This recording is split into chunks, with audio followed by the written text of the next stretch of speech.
i-flex ko lang naman ang pangmalakas ang sunblock ni Mygul. Ito lang naman yung ginagamit kong sunblock for about a week. So, as you can see, nag-brighten up talaga yung skin natin. So, a plenty of amount lang, charis. Yung tamang amount lang yung ilalagay natin sa face. Ayan. Para maganda pa rin yung skin kahit paano. Ayan lang, konti-konti lang. Ito sa forehead. At huwag kalimutan yung leeg natin. Para fair ang pagkaputi. So, mga nagtatanong dyan guys, itong sunblock natin is skin kind. Yes po, may lighten effect po siya. Brighten effect pala. Ayan o, as you can see, pumuti po yung leeg natin ng konti.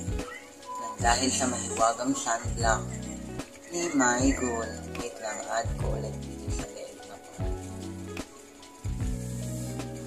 You can see naman po, nagre-result naman po talaga ang kaputi. Siyempre, lagyan na rin natin yung kamay. Para fair. Ayan. So, parang naman po kasi ipakita sa inyo ang result ni Mygul sa aking katawan. Blend na lang natin egg. Yan, yung mga puti ng egg. Dito. You can see guys, glowing tayo for today nang dahil kay Mygul.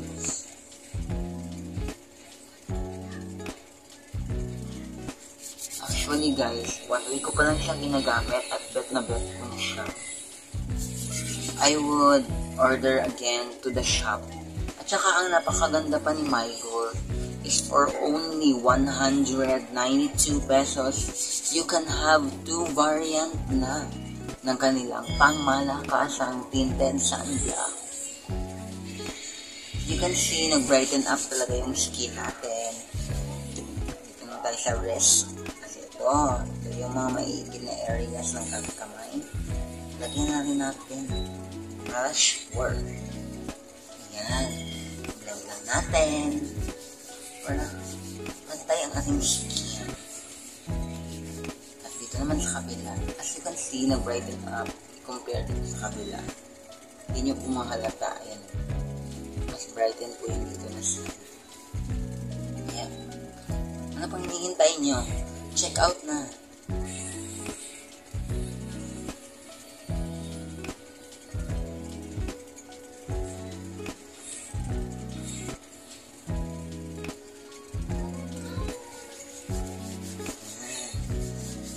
Po, plenty of amount na po yung nalalagay sa kamay.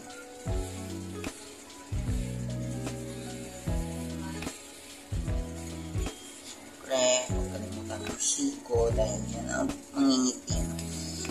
Sobrang nangingitim na parte ng ating kamay. Sisi. Yan.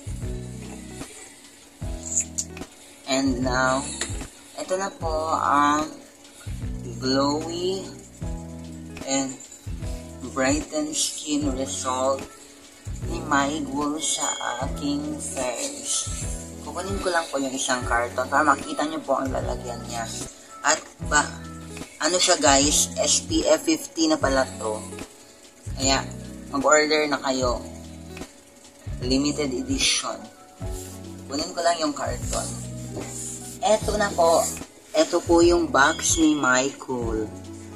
Ito po. Ito yung brand niya. Mygul. Paki-screenshot na lang po. Mygul. Ayun lang po. Bye!